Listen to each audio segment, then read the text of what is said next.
Good morning to all. Today, we are continuing our class in thermochemical energy conversion.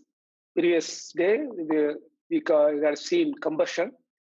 Today, we going to see pyrolysis. Most of the aspects of pyrolysis we had seen.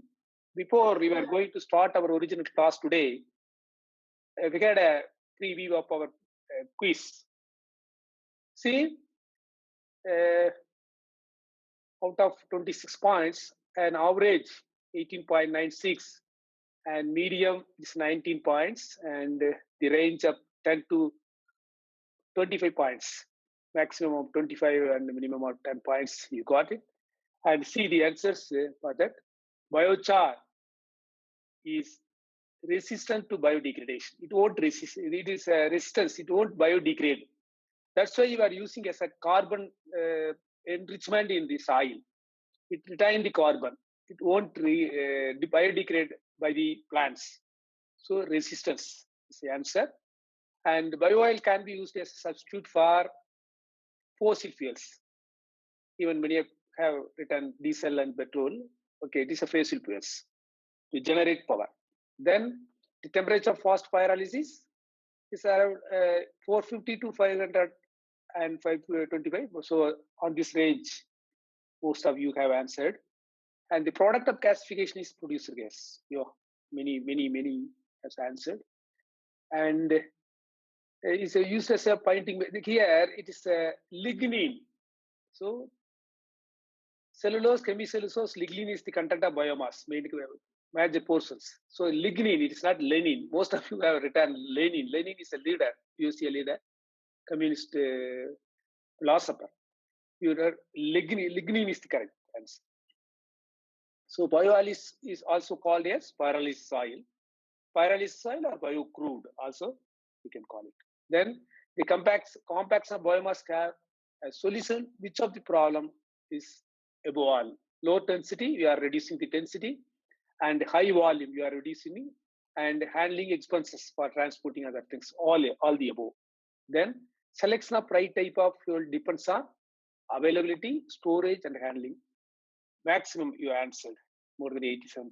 Then the prepared moisture content for fricating is 10 to 15%. This is also most you answered. The following, which of the densification process are practiced? Compact compression, pelletizing, and briquetting. All are compaction with above all. Then the power consumption of piston press is 50 kilowatt hour per ton. That's also most of you have answered. Charcoal is manufactured by the process of pyrolysis. That is what today's class we are going to see. Combustion reaction of fuel is exothermic reaction. Thermal degradation of biomass in the absence of oxygen is pyrolysis. So this class, then direct combustion utilizes 100% air. Then gasification utilizes restricted amount of air. True. Manufacture of bio-oil is a biochemical process. False. Biochemical is microbial process. It's not thermochemical. Bio-oil is from thermochemical. Then pyrolysis process uses excess air is false. We are not at all using as. Hydrogen is a high caloric gas. Yes, true. Then incineration is a biochemical conversion process. False. Incineration is one kind of combustion, not biochemical conversion process. So now we start today's class. Pyrolysis. Already we are seeing combustion. Today we are going to see pyrolysis. The next class, it is a gasification. You already know the pyrolysis, thermal degradation of biomass at temperature about 250 to 900 degrees centigrade in the absence of oxygen.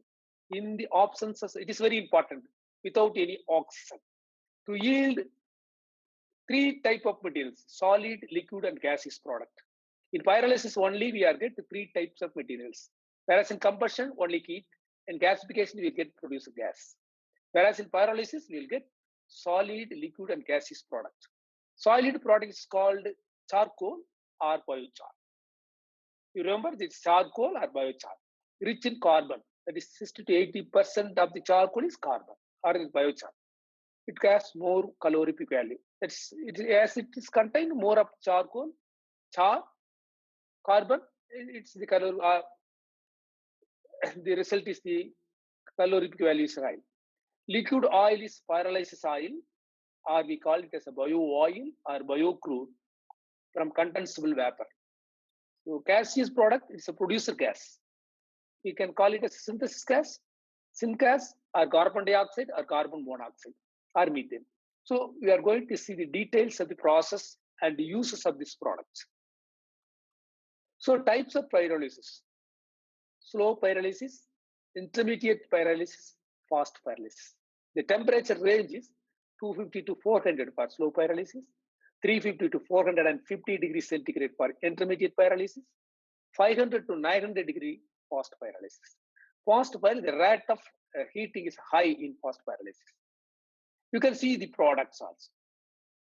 In slow pyrolysis, we get 35% of biochar. Intermediate pyrolysis, we get biochar or charcoal, 25%. Fast pyrolysis, very less, that is 12%. Bio oil percentage in slow pyrolysis, 30. Intermediate pyrolysis, 50. And fast pyrolysis, 75. Producer gas in slow pyrolysis, 35. Intermediate pyrolysis, 35. And fast pyrolysis, 13. So, depends upon our requirement, need, we can select the process. If we need a more of biochar, we can select slow pyrolysis. If we need a more bio oil, we can go for intermediate pyrolysis, that is 50%. And if you are in need of bio oil, again, we can go for fast pyrolysis. So the biochar that is produced from agro or wood residues such as prosopis. Prosopis, you know, the katamanaka, casuarina, and coconut shell and sawdust, etc. These are raw material feedstock for pyrolysis. Thermally degraded in the absence of oxygen at 250 to 400 degree, it is a slow pyrolysis. Reactor used is called pyrolyzer, and yield is 30 to 35% of the biomass. It retains 20% of the weight of biomass and 30% of energy of biomass used. 70% of energy is released as a usable vapor, that the vapor is used to heat the pyrolyzer. So charcoal production unit, you can see the unit. They consist of bottom chamber and top chamber and chimney, 3 parts. The bottom chamber, that is a combustion unit, where combustion take place. We are using charcoal as a fuel for the combustion. We are heating. The top chamber is filled with feedstock where pyrolysis take place. So the heat passes through the biomass in the top chamber and heat it. And there the pyrolysis, we are not supplying any oxygen. In the absence of oxygen, the pyrolytic action takes place.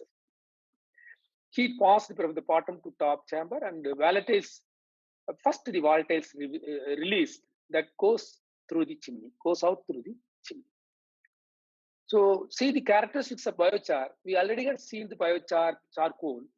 It's a high carbon content, 60 to 90%. Heating value is 25 to 30% megajoules, 30 megajoules per kg used as a fuel. It's a very highly energetic fuel, resistant to biodegradation, significant absorptive qualities. It absorbs water, nutrition, etc. Nutrients essentially lock on to the structure. It's a lot of spore bases are there. So when we apply it to the soil, it absorbs the nutrients, increases water retention, the moisture holding capacity, and soil organic carbon. So it absorbs the water and releases slowly, enhances microbial biomass and the biology. Actually, it acts as a houses for the microbe. So the microbes use it as a houses and form a consortium inside soil when we are using as a soil amendment. Reduces fertilizer requirement, returns up soil. So when there is no leaches of nutrition, and the nutrition is released slowly, so we can automatically the uses of fertilizer is reduced. Increases cation exchanging capacity by 50%. It enhances yield, adjust soil pH that's needed for the soil management.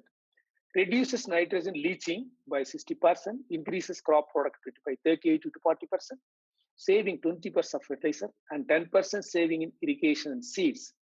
So these are all the advantages of biochar.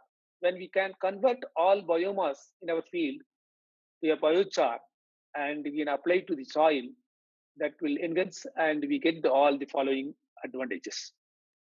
So it can be used as a soil conditioner, and therefore it mitigates greenhouse gas emission in the atmosphere. So we are burning, we are producing carbon dioxide. In previous class, we can see combustion. While combustion, it joined with oxygen, it oxidizes and produces heat and carbon dioxide. So the biomass can be converted to biochar and applied to the soil. It won't produce any carbon. That's why the emission of greenhouse gases is reduced. It can be used as a substitute for solid fuels. For the coal and wood, we can replace coal and wood by char or charcoal. It can be used as an absorbent to treat wastewater by removing contaminants present in it. So it is used as a filter for contaminants. When we are treating this biochar with more steam and we are activated char, we can convert this biochar into activated char. That one more process that can be used as a filter and used as a wastewater treatment absorbent. There's pyrolysis, bio oil. So in fast pyrolysis, we are producing bio oil. As first slide itself, we had seen this fast pyrolysis. It's the liquid condensate of the vapors of pyrolysis reacts. It is a complex oxygenated compound. It's also called pyrolysis oil or bio oil or bio crude, just like our petroleum crude. We are converting biomass into bio crude. By distillation, we can get different products. It comprises carbon monoxide, carbon dioxide, hydrogen, and light molecular weight hydrocarbon gases such as methane, collectively called synthesis gas.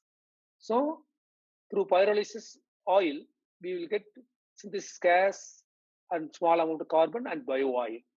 Depends upon the process, we get bio oil more. So the characteristics, the moisture content is 15 to 30%, pH 2.8 to 4, specific gravity 1.1 to 1.2, carbon percentage 55 to 64, hydrogen percentage 5 to 8, nitrogen percentage 0.05 to 1, ash content 0.03 to 0.3, heating value in megajoules per kg 60 to 26, viscosity that is 25 to 100. These are the characteristics of the bio oil. The application of biochar we had seen. What is the application of bio oil? Bio oil can be substituted for fossil fuels to generate heat, power, or chemicals. So we can produce this and distillation.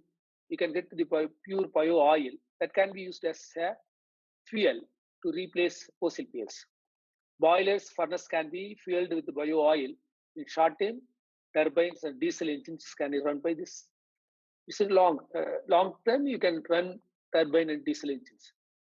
Upgradation of bio oil, that is, we can go to a further process and refine it. We can use it as a transportation oil. So types of pyrolysis reactors. So pyrolysis can be classified under slow, intermediate, or fast pyrolysis. We have seen this 3 different of bio process and its characteristics. And the reactor, the types of pyrolysis reactor for bio oil conversion, exclusively for bio oil. We have seen it for bio char, bio oil, and gases. But whereas for exclusively for bio oil, there is a different types of reactors used for converting biomass into bio oil through pyrolysis process. So there are 4 types of reactors. That is circulating fluidized bed, bubbling type fluidized bed, rotating cone, rotary pyrolysis reactors. You see, these are all fast pyrolysis. As you know, the fast pyrolysis is only used for producing bio oil. Slow pyrolysis, we cannot produce bio oil. We can produce only bio crude, bio char, or charcoal. In fast pyrolysis, we can produce bio oil. Now, presently, many of the countries, they are concentrating on producing bio oil. For that, they developed many reactors. Out of many reactors, 4 are very important. That is circulating fluidized bed, bubbling type fluidized bed, rotating, cone, rotary pyrolysis reactor. Slow pyrolysis and fast pyrolysis. Already we have seen the slow pyrolysis in old art, an ancient one. In Tamil, it's a mootam, curry mootam. We call it as a curry mootam. In most of the southern part of our districts, they are producing charcoal curry, eri curry. From that, for that we are using this slow pyrolysis. It maximizes charcoal yield and used as a fuel. Slow pyrolysis slightly exothermic and releases heat.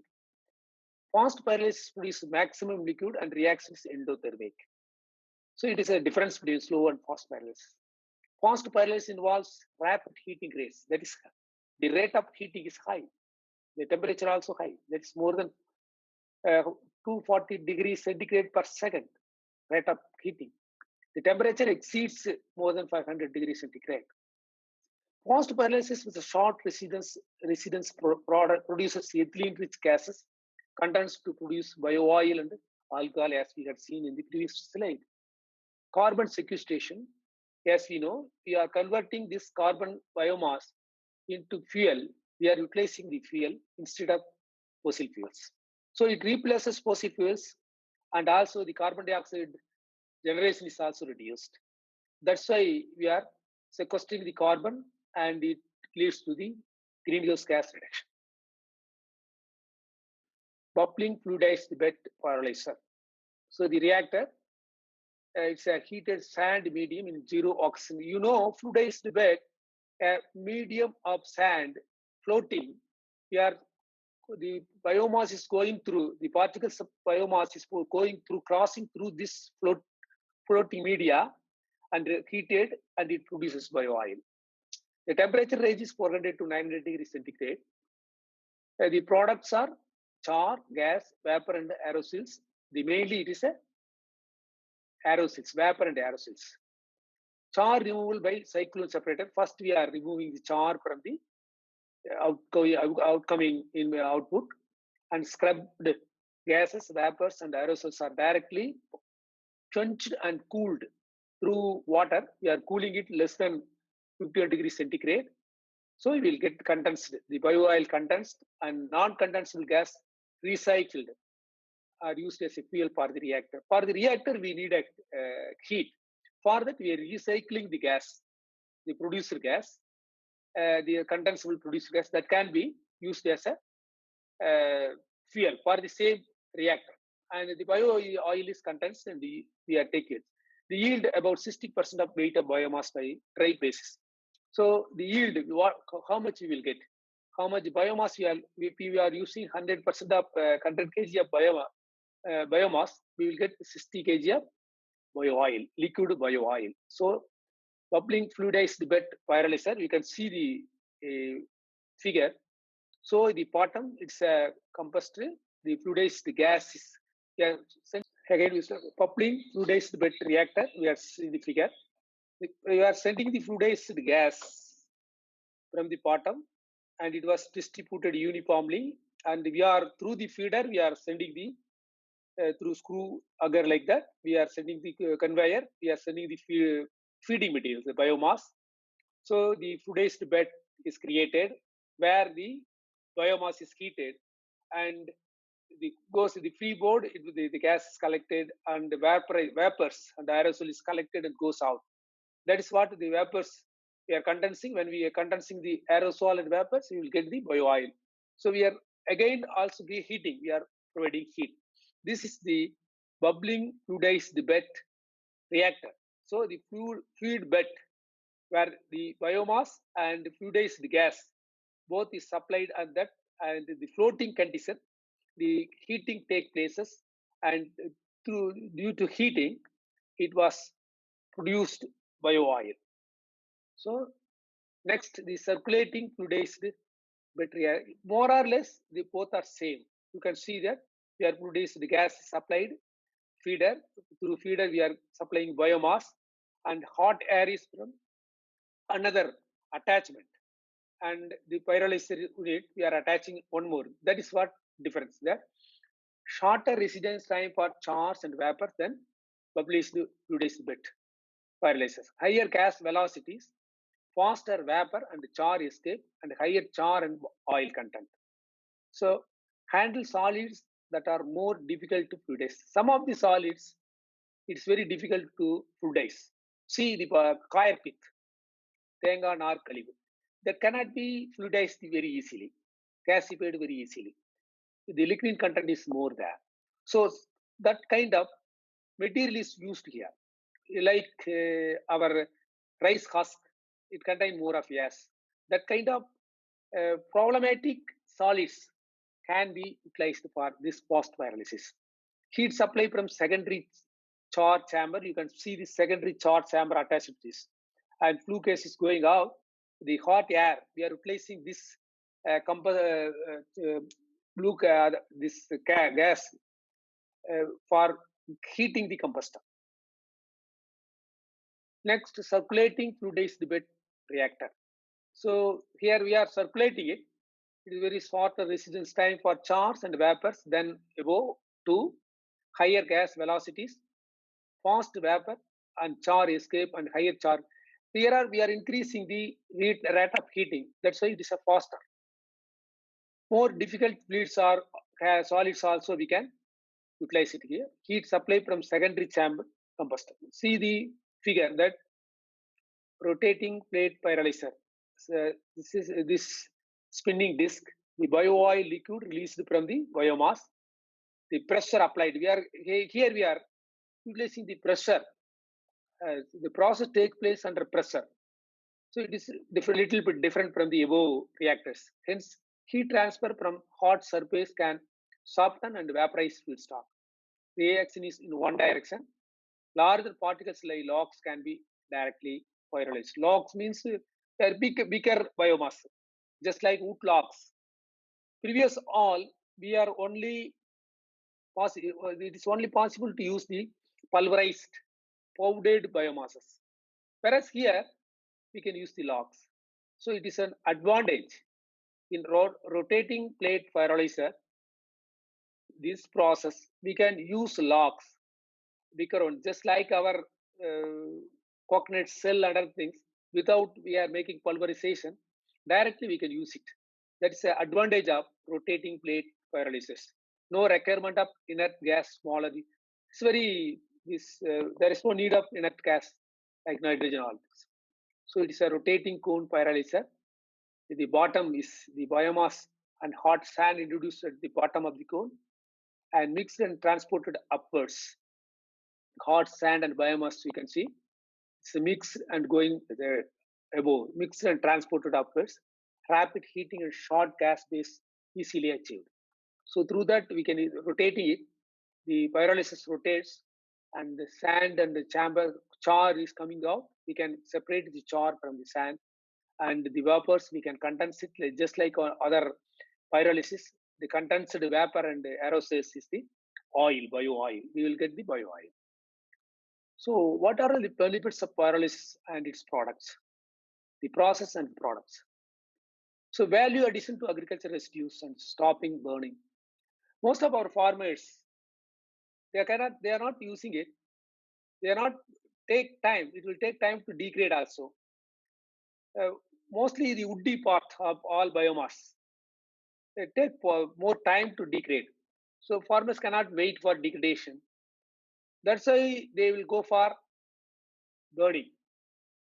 You might have heard about this by Punjab. They burning rice husk that produces most of the pollution, carbon dioxide and these carbon residues. It creates a lot of problem in Delhi. So that kind of activities we can reduce it. Instead, we can use it to produce a heat. and use it to produce a bio oil, bio crude that can reduce that kind of burning. So bio oil, gas is char used as a fuel. In bio oil production, we can use the gas and char as a fuel for the same reactor. Used as a soil amendment, as a carbon sequestration. Nowadays, most of the countries, mostly European and UK, they are going for biochar as a soil amendment. Instead of soil carbon, biocarbon, they are going for biochar as a carbon to increase the carbon content of the soil. It resists biodegradation, but it acts as a carbon in the soil. It absorbs water and release slowly and absorbs nutrition and reduce the leach out of nutrition, and it became a houses for the microbial activities. Through Fischer-Tropsch produces synthetic fuel and methanol. So there's a Fischer-Tropsch is a process.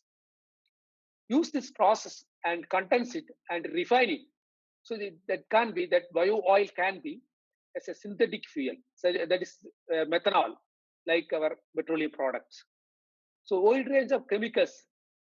The scientists find out that more than 100 types of biochemicals inside this bio oil that can be derived from the bio oil. So we can derive hundreds of chemicals from bio oil, depends upon the bio oil characteristics. See the comparison between typical pyrolysis systems. So finally, we are summing up. The technology is a slow pyrolysis. The temperature range is 400 degrees centigrade. The recent time is hours, 1 or 2 days, hours to weeks. Just like our normal country charcoal making, you can, many of you might have seen in the southern part, they put all this biomass and fire it in the bottom. Just like that mold, they place all the biomass inside the burning biomass, and the top they put the soil. So they are burning mootam, curry mootam. In Tamil they called it as a curry mootam or curry tayarikkirathu. Adu curry mari, charcoal. First day போட்டுருவாங்க, 2 or 3 days கழிச்சு they will take it out. That's why we can put hours or weeks. Char, we can mainly we are concentrating char. We are producing 35% of char from the biomass. Out of 100 kgs, we can get 35 kgs of concentrated carbon, that is char. And the liquid also 30%, and the gas 35%, but it's burned inside. And intermediate pyrolysis, it is around 500 degrees centigrade temperature. Precision time is 10 to 20 seconds. See, compare the both slow pyrolysis and this intermediate. Then it produces char up to 20% and the liquids 50% and the gas 30%. So we are getting 50% of liquids. Then fast pyrolysis. It's the highest way. The rate of heating is very high. The residence time is very small, 1 second. So it's continuously we are heating. The heating is per second we are increasing the heating rate. Very less char and very less gas, but the liquid we get is 75%. That process is the fast pyrolysis process, mostly European countries. Those who are having less these fossil fuels, they are planning to shift to the bio crude and bio oil, and for that they are taking this fast pyrolysis process. So we had seen both this combustion and pyrolysis in thermochemical conversion. Finally, we are summing up. In thermochemical conversion, there are 3 processes: combustion, pyrolysis, and gasification. You know that combustion, it's a contained person or something, excess air is applied and it is a burning. Erikkirathu, adupu, there is burners and stoves. Previous class we had seen it, combustion. This class we had seen the pyrolysis. In the absence of oxygen, air, we are heating, that produces charcoal bio oil. That's what we are Next class, we are going to see gasification. So the quiz assignment will be sent to you in Google Classroom. Complete it for your attendance. Those who are attending the quiz will be given attendance. Thank you for listening. We will see the next class. Thank you.